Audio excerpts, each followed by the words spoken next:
Buenas noches y bienvenidos al segmento de las entrevistas de su noticiero a las 8:45, hoy con dos temas que serán de su interés completo.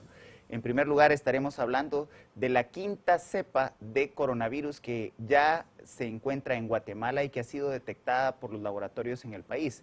Y en el segundo tema analizaremos esa disputa que hay entre el Ejecutivo y el Legislativo respecto del estado de calamidad que fue proclamado justo hace 8 días en conferencia de prensa por el Ejecutivo y que hasta el día de hoy continúa en proceso legislativo. Para conocer los pormenores de cómo se avanzan ambos temas, pues hemos invitado a expertos que orientarán el debate y obviamente dirigirán sus argumentos hacia posiciones encontradas. Por ello, le invitamos a que nos acompañe a lo largo de esta hora de entrevistas y como todos los viernes acompañado por Marinés Rivera. Muy buenas noches, Marinés. Buenas noches, Cristian. Qué gusto estar aquí contigo a las 8:45. Ya estábamos teniendo un debate del estado de calamidad antes de entrar al aire. Previo a entrar al aire. Pero sin duda alguna nuestros invitados el día de hoy también nos darán mucho, pues, entró en vigencia o no el estado de calamidad, que es la duda que tienen la mayoría de los guatemaltecos, si realmente está vigente, es necesaria la aprobación del legislativo, cuánto tiempo tiene el legislativo, así que ya sabremos de eso también más adelante, que es lo que ha causado controversia el día de hoy. Será una noche de emociones, así que invitado a que se quede con nosotros. Y para entrar en materia directamente, este 20 de agosto las autoridades de salud confirmaron la presencia de la variante Lambda en Guatemala, con un caso positivo detectado en un hombre procedente de Chiquimula. Hasta ahora el país ha registrado todas las variantes de preocupación reconocidas por organizaciones internacionales de salud, las variantes alfa, beta, gamma y delta. Esta variable lambda es la que ha generado una propagación muy fuerte en Perú, en donde se detectó por primera vez. Para conocer cuáles son las características de esta nueva variante, hemos convocado al licenciado César Conde, director del Laboratorio Nacional de Salud, a quien le agradecemos tomar esta comunicación hoy viernes 20, completamente en vivo, y le damos la bienvenida. Licenciado Conde, buenas noches. Hola, ¿qué tal? Muy buenas noches, María Inés, buenas noches, Cristian, también a todos, un saludo a toda la audiencia y a ustedes, gracias por este espacio, porque considero que es importante que podamos comunicar pues toda la información que tengamos posible a la población para que sepa pues a qué nos estamos enfrentando, ¿verdad? Gracias. Licenciado Conde, y justo lo que usted decía ahorita en la introducción, digamos, ¿a qué nos estamos enfrentando los guatemaltecos? ¿De qué forma funciona ya esta nueva variante que mencionaba Cristian, que acaba de entrar e ingresar al país? Digamos, ¿cómo funciona? ¿Qué tenemos que tener en consideración? Sí, claro. En este caso, yo sí quisiera hacer alguna aclaración desde un inicio, digamos, para ir pues, entrando ya en contexto poco a poco respecto a esta variante que se detectó acá. Y es de que la OMS y los expertos pues clasifican alrededor del mundo las variantes en dos grandes grupos, digamos, que son las variantes de preocupación o VOC, que son aquellas que ya está demostrado totalmente que tienen una mayor capacidad de transmisibilidad, por ejemplo, que pueden cambiar inclusive los síntomas a más severos, que pueden tener alguna resistencia o ser, digamos, hacer que las vacunas sean menos eficaces y que son ya comprobadamente un problema para la salud pública, y ahí entran justamente estas variantes que hablaba Cristian, alfa, beta, gamma, delta, ¿verdad? Que de hecho las cuatro ya están confirmadas acá, la presencia y su circulación en Guatemala. Y están también las variantes de preocupación, que aquí es donde entra lambda, ¿sí? Y en este caso, digamos, este grupo de variantes son las que realmente las personas que estudian el virus y que llevan a cabo estas vigilancias genómicas están poniendo especial atención porque se ha observado que potencialmente pueden causar todos estos estragos en salud pública que ya hablamos, ¿verdad? Entonces, eso es algo que hay que diferenciar, ¿verdad? Lambda es una variante pues, de interés en este caso, o WOI como se les llama. Ya entrando, digamos, en el tema específico de la variante Lambda, fue pues allá a finales del año pasado en Perú y poco a poco ha ido avanzando, digamos, hasta el mes de marzo del 2021, pues representaba un porcentaje, digamos, no muy grande de los casos positivos que en Perú se daban. Sin embargo, ya para abril, mayo de este año, pues era básicamente más del 80% de los casos positivos que se daban en Perú eran de esta variante. Entonces empezaron a darse cuenta que realmente podía tener o puede tener una capacidad mayor de infectarse, perdón, de que una persona pueda ser infectada con esta variante. También ya se han hecho las vigilancias genómicas que se han realizado, por ejemplo, en Argentina, en Chile, ya se está observando también que está empezando a elevarse esta nueva variante, o al menos la frecuencia de lo que se está secuenciando. En Chile representa hasta un 32% de lo que se está encontrando, y en Argentina hasta un 37% más o menos, y ellos entonces va a monitorearla para observar si en el tiempo va a empezar a desarrollarse más. Y otra característica también que hasta el momento no hay nada claro realmente con Lambda es el funcionamiento de las vacunas. Hace falta mucha información todavía por darse. Hay estudios preliminares o que están todavía encontrando los primeros resultados, y hay, digamos, mucha información encontrada. Algunos reportan una eficacia disminuida, otros pues no encuentran que la eficacia disminuya. Sin embargo, entonces aquí el mensaje es decir, bueno, aparentemente las vacunas funcionan contra la variante. Sin embargo, hace falta mucha información para poder llegar a esa conclusión, ¿verdad? Licenciado Conde, ¿cómo se explica científicamente que un paciente haya contraído esta variante sin haber tenido una cadena de contagio establecida con pues, los espacios en donde más se ha difundido esta variante? Es decir, esta persona que ha presentado esta variante no tiene o no tenía indicios de haber viajado hacia alguno de los países con la presencia de Lambda en Sudamérica. Sí, claro, eso se explica, digamos, desde el punto de vista epidemiológico, de que existe lo que se conoce como la transmisión comunitaria. Probablemente que ya definitivamente la variante tuvo que entrar en algún momento de alguien, perdón, que viajó y la trajo para acá, ya sea de Sudamérica o ya sea inclusive de Estados Unidos, porque también ya se ha reportado allá.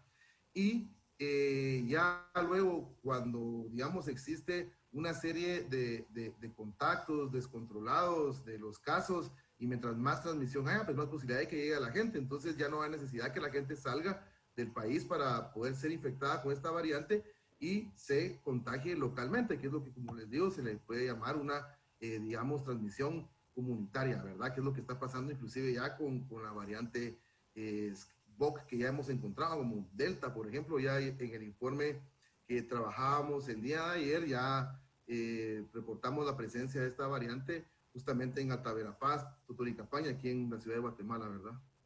Licenciado Conde, para explicarle también un poco a la audiencia respecto a de qué forma se verifican la presencia de estas nuevas variantes en el país, digamos, cómo funciona todo ese proceso de detección para saber que hay nuevas variantes. Sí, eso es una muy buena pregunta, porque digamos que es parte de las funciones que el Laboratorio Nacional tiene.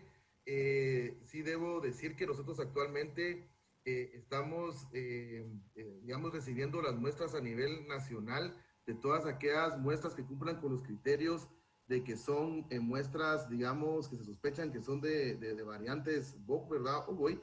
Y luego de una serie de procesos y de pruebas de biología molecular que se hacen, nosotros estamos refiriendo actualmente nuestras cepas para secuenciación a dos laboratorios, a uno local aquí en Guatemala, que es la Asociación de Salud Integral, que está dirigiendo una investigación respecto a las variantes que hay acá. Estamos trabajando en conjunto, y también estamos refiriendo hacia el exterior al Instituto Borjas de Panamá para que se realice la secuenciación, pero previamente todas esas muestras ya se han sido tamizadas con otra serie de pruebas que nosotros hacemos en el Laboratorio Nacional de Salud para seleccionar aquellas muestras que realmente, digamos, porque esta tecnología es muy cara, y realmente y lamentablemente Latinoamérica no tiene tanto acceso a esta tecnología. Entonces tenemos que seleccionar muy bien las muestras lo mejor que podamos para obtener los resultados que estamos teniendo, que en muestreos de 60 muestras, 100 muestras estamos encontrando de todo, ¿verdad? Pero es porque estamos usando un algoritmo súper específico para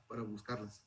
Ahora, licenciado Conde, el factor de contagio es lo que ha venido preocupando con las nuevas cepas, y concretamente con la Lambda y con la Delta. Usted ha referido que ese factor de contagio es mucho mayor. Es importante explicarle a la audiencia, licenciado Conde, los riesgos que se corren al pues relajar las medidas de prevención, las medidas sanitarias, puesto que estamos enfrentando variantes mucho más agresivas en el contagio. Sí, totalmente. Y acá es algo importante de decir, ¿verdad? Por ejemplo, de Lambda hay mucha información que todavía no tenemos, que se está todavía, digamos, obteniendo. y muy probablemente eso se deba a que está golpeando la región latinoamericana. Y lamentablemente en Latinoamérica nosotros no invertimos la suficiente cantidad de dinero en investigación, ni formamos la suficiente cantidad de investigadores para darle seguimiento a estos estudios, y también eso indica la poca vigilancia genómica que estamos haciendo como región, no solo Guatemala, sino como región en general. A diferencia de Delta, que ahí es donde voy a dar ese dato, ¿verdad? Lo que usted está hablando. Ya se tienen inclusive pues ya medidas, las magnitudes en que realmente puede contagiar a una persona con otra. Y hemos leído, porque ya está, digamos, establecido por los estudios que se han hecho en otros países, que cuando la cepa original infectaba de 2 a 4 personas, ¿sí? Delta, por ejemplo, puede contagiar de 5 a 8 personas más todavía. Entonces, fácilmente Delta puede duplicar los casos en un pequeño corto tiempo, que es lo que yo creo que estamos viendo nosotros en Guatemala. Creo yo que conforme sigamos nosotros secuenciando estas fechas más recientes, cuando empecemos ya a secuenciar todo este mes de agosto que va, que básicamente ya van 20 días, ¿verdad?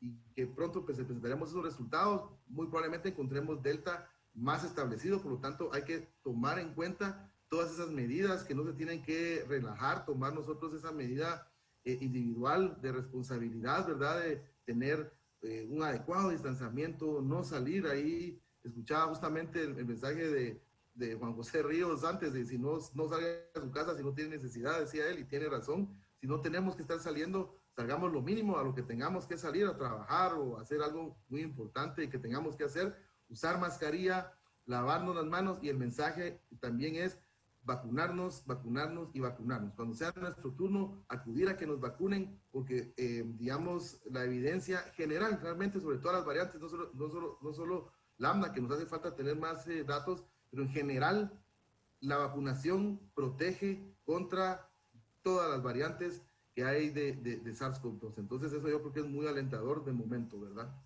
Licenciado Conde, hablando un poco acerca de los síntomas, dependiendo de la variante, ¿suelen variar los síntomas? Porque he leído bastante y he escuchado a algunos expertos decir que, por ejemplo, con variante Delta, por ejemplo, suelen pronunciarse ciertos síntomas a diferencia de otras variantes, por ejemplo. Entonces, ¿podemos ver una diferencia en el tipo de síntomas dependiendo de la variante?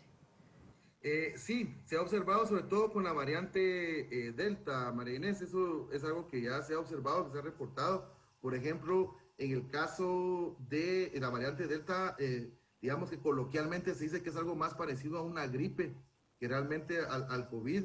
En ese sentido, se habla de tos, por ejemplo, una tos seca, pronunciada, dolor de cabeza, inclusive congestión nasal y secreción nasal, cosa que con las otras variantes no se ha observado. Y otra cosa interesante, mucha gente que ha sido infectada con Delta no refiere pérdida del olfato, que era una de las cosas claves que yo creo que todo el mundo no sentía olor al café, a un perfume o algo, y decía, bueno, voy a hacer mi prueba porque no tengo síntomas, pero no huelo las cosas. Entonces, con Delta se ha observado que eso no pasa. Entonces, sí, todo, recordémonos que mientras más vaya variando el virus, se vaya adquiriendo ciertas capacidades genéticas y de adaptación al cuerpo, va a ir variando también la sintomatología clínica que pueda presentar. Pero aquí lo importante es que si tenemos cualquiera de estos síntomas, acudamos ya sea a un centro público o privado, pues si lo quiero hacer de esa manera, para hacerme la prueba y saber realmente cómo estoy, ¿verdad? Positivo o negativo en el caso del COVID. Licenciado Conde, estamos hablando de casi 600,000 personas guatemaltecas que se han contagiado a lo largo de este año y medio de pandemia, y pues la gran mayoría ha superado el contagio con otras cepas. Luego de que empiezan estas mutaciones, y bueno, ahora estamos hablando de por lo menos 5 diferentes cepas, alfa, beta, gamma, delta y lambda, ¿cuál es el riesgo y cuáles son las condicionantes para un recontagio de estas más de 500,000 personas que han superado la enfermedad? Sí, está demostrado también y bien documentado que existe siempre un riesgo de reinfección.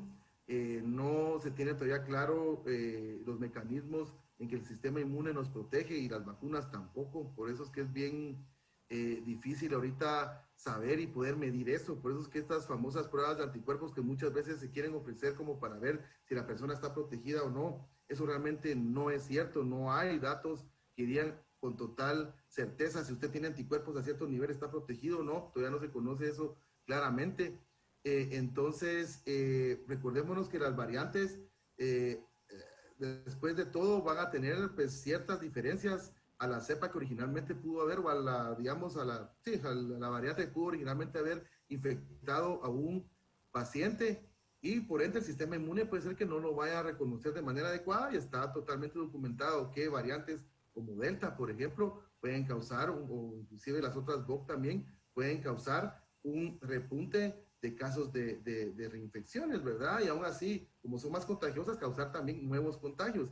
Y otra cosa, ¿verdad? Entonces ahorita yo creo que le hemos puesto mucha atención, por ejemplo, a esta parte de Delta, y está bien que hay que darle la importancia que tiene, pero también recordemos que probablemente esta es la segunda variante que más estamos encontrando junto a Delta, es la variante Gamma, que es la variante que le decíamos antes brasileña o la de Brasil, y recordemos que también está demostrado que esta variante es más contagiosa y que produce estragos en salud pública. Brasil tuvo serios problemas con esta variante. Entonces, al final también recordémonos que tenemos otras variantes presentes, sí, en una buena cantidad o en una buena frecuencia, que pueden causar problemas para salud pública también y llevarnos a que colapsen el sistema de salud y no todos puedan recibir la atención que merecen o deben tener, ¿verdad? Licenciado Conde, hablando un poco del tratamiento ambulatorio, del tratamiento en casa, independientemente, digamos, de las variantes, el tratamiento sigue siendo prácticamente el mismo, ¿no? Sí, totalmente, Marinés. El tratamiento al final va dependiendo de cómo la persona vaya evolucionando clínicamente. Afortunadamente, la mayor parte de personas muchas veces pues, se recuperan en casa simplemente con analgésicos y con algún tipo de hidratación especial y descansando, ¿verdad? Las famosas cuarentenas que se dan en los trabajos, digamos, nosotros en el Ministerio de Salud, pues a las personas en el lado nacional, las personas que salen positivas, les damos su cuarentena y se han recuperado muy, muy bien. También hay que esperar todas las secuelas que pueda haber después, porque se está reportando que pueden haber secuelas futuras, pero para fines de tratamiento clínico todo va a depender de cómo el paciente vaya evolucionando, ¿verdad? Aquí el mensaje para la población es hágase la prueba si tiene síntomas, aunque usted se sienta bien, pero si tiene síntomas y no esté tan mal, asista, hágase la prueba, monitoréense. Algo importantísimo es monitorear, digamos, el porcentaje de oxígeno. Eso es fácil, se compra un oxímetro o se consigue uno de alguna manera y estarse monitoreando constantemente el oxígeno. Todo el mundo debe saber que ya debajo de un 90% de porcentaje de oxígeno de saturación hay que buscar algún tipo de ayuda y ver cómo salimos adelante. El problema que está pasando muchas veces es que los pacientes están llegando con niveles muy bajos de oxígeno a buscar una asistencia. Si lamentablemente no hay espacio, porque hay muchos casos, que es lo que estamos viendo con las variantes, probablemente no van a tener, como les decía, una atención adecuada en el momento que lo necesitan, ¿verdad? Conversamos con el director del Laboratorio Nacional de Salud, el licenciado César Conde. Los procedimientos de detección son los mismos en las diferentes mutaciones, licenciado Conde, teniendo en cuenta que la población busca, cuando hay una sintomatología, busca hacerse pruebas PCR o de antígenos, y se ha discutido mucho a lo largo de este año y medio de que la prueba de antígenos tiene un mayor nivel de posibilidades de dar falsos negativos. En las diferentes variantes, el riesgo de hacerse una prueba de antígeno y dar un falso negativo tiene mayor probabilidad. Sí, la información que tenemos actualmente es de que las pruebas de antígenos siguen siendo totalmente funcionales aún con las variantes y las detectan de la misma manera que digamos, la cepa original. Ahora, en el caso de los PCRs para hacer diagnóstico, o los PCRs en tiempo real, que es como se le llama, ¿verdad? Sí hay algunos PCRs que dependiendo de la diana genética que buscan, pueden fallar, sobre todo aquellas que están asociados al gen S o al gen del spike o espícula, que es lo que muta en muchas de estas variantes. Entonces, esas pruebas eventualmente podrían fallar y no detectar a una persona positiva. Sin embargo, la buena noticia es que en Guatemala ese tipo de pruebas moleculares no está tan extendido, sino que hay otras pruebas que se utilizan ampliamente en los laboratorios, tanto públicos como privados, que detectan otras dianas moleculares del SARS-CoV-2. Por lo tanto, las pruebas funcionan bien. Acá lo importante es, si usted tiene síntomas y el antígeno le sale negativo, hay que hacerse el PCR para confirmar que realmente eso esté así. Nosotros a la fecha en el Laboratorio Nacional de Salud hemos verificado la sensibilidad y la especificidad de al menos 12 pruebas que se están vendiendo aquí en Guatemala y que están circulando, que le pueden dar toda la certeza, no solo al usuario, digamos, en este caso al paciente, sino también a los laboratoristas y químicos biólogos y químicas biólogas de cómo se está funcionando la prueba y de cómo es su desempeño real ya en el campo. Interesante, nos hemos dado cuenta que las personas que tienen menos síntomas o que tienen una mayor carga viral, porque eso también lo determinamos en nuestros estudios de verificación que pueden encontrar en la página del Laboratorio Nacional de Salud, encontramos que las personas que son infecciosas porque tienen carga viral alta, estas pruebas de antígeno pueden llegar a tener hasta más del 85% de sensibilidad y ser detectados. Entonces, también es una estrategia que se puede utilizar para saber quién es infeccioso o no, o para detectar, en este caso, al menos pacientes que estén con síntomas, ¿verdad? El problema es de que muchas veces también tenemos pacientes asintomáticos, ¿sí? Y tenemos pacientes que antes de desarrollar los síntomas son infecciosos, que es pues, la historia natural, digamos, que pasa con el COVID, y en ese caso, si la persona tiene una alta sospecha de estar con la enfermedad y sale negativo un antígeno, tiene que hacerse el PCR. De hecho, es el algoritmo que está establecido por el Ministerio de Salud, ¿verdad? Licenciado Conde, usted ya mencionaba de alguna forma el tema de las vacunas, pero solo para resaltar el tema. Entonces, digamos, hasta este momento, respecto a esta variante, no se tiene conocimiento de que también siguen respondiendo las distintas vacunas. Sí, tenemos que estudiar, eso es lo que les comentaba, lamentablemente esta variante es prevalente en nuestra región latinoamericana, que no tiene, digamos, capacidades tan desarrolladas para hacer esos estudios, pero sí se están haciendo en Sudamérica, principalmente en Chile. Recordémonos que Chile, pues dentro de la región es de los países que más investigación de este tipo hace. Ellos tienen estudios preliminares, como digo, hay información variada. En todo caso, si la disminución se da, puede que sea una cuestión mínima, como los estudios que han demostrado, por ejemplo, que las vacunas que se están aplicando, como AstraZeneca, por ejemplo, con la variante Delta, van a tener, sí, una menor protección, pero es ligera, tampoco es que no vaya a funcionar, sí, es una ligera reducción nada más. Entonces el mensaje vuelve a ser el mismo: vacunarnos, vacunarnos y vacunarnos, tratar de acelerar el ritmo de vacunación a nivel nacional, y nosotros responsablemente, cuando sea ese ya turno nuestro para ir a vacunarnos, asistir y cumplir con nuestro esquema para estar protegidos y proteger a los demás también, ¿verdad?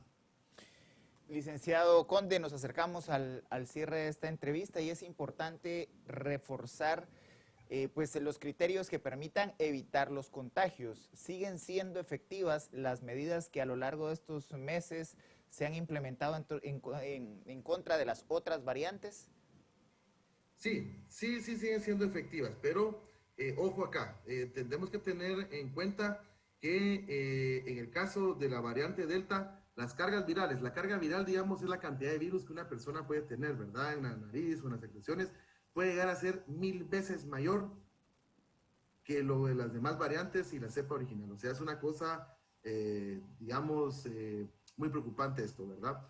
Entonces, lo que significa que si antes necesitaba 15 minutos sin mascarilla para infectarme, ahora necesito solamente 2 a 5 minutos para poder infectarme. Entonces, ojo con eso, ¿verdad? Pese a que las mascarillas siguen siendo efectivas y las tenemos que seguir usando, guardar el distanciamiento social también, lavarnos las manos. Tenemos que ser mucho más estrictos ahora con toda esa parte que lo que éramos antes, porque ahora estamos a mayor riesgo, porque pues, el virus es, o al menos en este caso esta variante, que ya está aquí en Guatemala, es más contagiosa. Y la otra, pues volvemos otra vez a recalcar la vacunación. La vacunación nos protege contra al menos las variantes BOC, que sí hay información suficiente para decir que sí nos protege, y Lambda, que pues pudiera ser que como les digo, hace falta información, pero parecía indicar que también va a funcionar bien. No puede ser que esta variante sea peor que lo que ya hemos visto con Delta o Gamma en lo que se conoce. Hay que esperar información. Entonces, a reforzar esas medidas, ¿verdad? Mascarilla, distanciamiento social, privilegiar el distanciamiento, ¿verdad? Lavado de manos y la vacunación. Licenciado Conde, respecto a anticuerpos, y se lo pregunto porque hay a veces cierto relajamiento de la parte de las personas que ya padecieron la enfermedad, que tuvieron COVID y dicen, bueno, ya tuve COVID, ¿verdad? Ya puedo continuar con mi vida normal, no me voy a volver a contagiar. Digamos, ¿cómo funcionan? Si usted puede explicarle a nuestra audiencia este tema. Sí, los anticuerpos, digamos que su uso en los laboratorios es muy, digamos, limitado. En Guatemala está autorizado, digamos, por el Departamento de Epidemiología y las guías que el Ministerio ha sacado, justamente para hacer estudios de seroprevalencia en poblaciones y ver justamente si la gente ya tuvo o no. Y también para, en algunos momentos, cuando se hablaba de la terapia transfusional de estos anticuerpos para personas que estaban enfermas, pues también se consideró su uso en bancos de sangre. En otros países se utiliza para, digamos, justamente buscar pacientes que están enfermos y que los PCRs constantemente dan negativo. Por ejemplo, se puede usar una prueba de anticuerpos. También en el caso de los niños con este síndrome multisistémico inflamatorio que les da por COVID, también muchas veces dan negativos a las pruebas de COVID, entonces los anticuerpos pueden usar. Yo creo que por ahí podría ir orientado, pero no se recomienda las pruebas de anticuerpos porque no hay ninguna evidencia aún, pese, y voy a animarme a decirlo, pese a lo que digan las casas comerciales que venden este tipo de pruebas, de que esas pruebas pueden decirle a uno si uno ya está protegido o no. Eso no hay ninguna evidencia al momento. De hecho, inclusive la FDA en Estados Unidos, que tiene los estándares más altos digamos, de calidad para los reactivos de laboratorio clínico, no recomiendan su uso para determinar el estado inmune de una persona. Los mecanismos que van a dilucidar cómo el sistema inmune nos protege contra el SARS-CoV-2 se están estableciendo todavía y todavía no se sabe exactamente qué pruebas no lo pueden medir. Entonces, yo creo que en ese sentido, el problema de que todo el mundo pueda hacer estas pruebas y aparezcan los anticuerpos y crean que ya están protegidos, nos puede dar una falsa sensación de seguridad. Y por ende, una relajación, como usted hablaba, ¿verdad, María Inés? Puede ser un problema. Licenciado Conde, nos quedan segundos. Es importante reiterar si el método de contagio sigue siendo el mismo, gotitas de saliva. Y si en estas variantes hay riesgo de que el virus sea aéreo. Digamos que en este caso los mecanismos de transmisión siguen siendo los mismos, Cristian. Por eso, otra vez el mensaje, ¿verdad? Distanciamiento, mascarilla, lavado de manos y vacuna. Eso nos va a proteger. Muchísimas gracias por haber tomado esta comunicación. Hoy, viernes 20, completamente en vivo, nos acompañó el licenciado César Conde. Muy buenas noches, licenciado, y éxitos en su labor. Igualmente a ustedes. Pasen feliz noche y noches a la audiencia. Adiós. Pues, María Inés, los escenarios de la mayoría de los espacios de estudio de prospectiva en el mundo reflejaban precisamente que íbamos a pasar 3, 4 años sufriendo este tipo de variantes, picos, etcétera. Se está concretando. Así es, Cristian. Lo único en común y claro, creo que hasta ahora sigue siendo el tipo de medidas que podemos tomar para detener el contagio. ¿No? Eso sí lo tenemos claro, lo podemos seguir haciendo, así que esperemos pues que los guatemaltecos oigan este llamado de atención y sigan haciéndolo y quedándose en casa si no es necesario salir. Con esa recomendación nos vamos a un breve corte comercial y al volver analizaremos el estado de situación del estado de sitio. Quédese que acá le tenemos el mejor enfoque noticioso.